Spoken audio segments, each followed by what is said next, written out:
Tout a commencé par un caprice. Un soir, rongé par la jalousie, j'avais accusé ma mère d'aimer davantage mon frère que moi. Pour me consoler, elle promit de m'acheter cette peluche que je réclamais depuis des mois.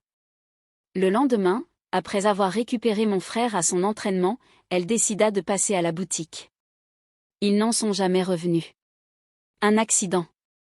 Brutal. Injuste. Mon père, ma mère, mon frère, partis en un instant. Et moi, seul, avec une certitude qui me détruisait. Tout était de ma faute. La famille n'a fait que confirmer ce que je pensais déjà. J'étais responsable. On me l'a répété, jusqu'à ce que je finisse par y croire. Rejeté, insulté, abandonné. Je devais finir dans un orphelinat. Mais les voisins m'ont ouvert leurs portes. Ils avaient un fils. Adrien. Le meilleur ami de mon frère. Avec eux, j'ai réappris à vivre. Je mangeais à leur table, je riais à nouveau. Adrien était toujours là. Dans mes silences, dans mes peurs, dans mes nuits agitées. Quand les souvenirs revenaient me briser. Il était celui qui restait. Je le voyais comme un frère. Un pilier. Une évidence. Les années ont passé.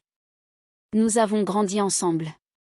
Quand Adrien est parti au service militaire, j'ai compris à quel point il comptait pour moi. Et quand je suis entrée à l'université, il est revenu, et s'est inscrit dans la même année. Comme s'il refusait de me laisser avancer seul. Puis, encore une fois, la vie a vacillé. Sa grand-mère tomba malade, et ses parents durent partir. Et je pensais qu'il avait fait de même. Je me suis enfermée, brisée à l'idée de tout perdre une seconde fois. Mais lui avait déjà choisi. Le lendemain matin, ses bagages étaient là. Il restait. Je lui ai demandé pourquoi. Il m'a regardé, simplement, et a dit.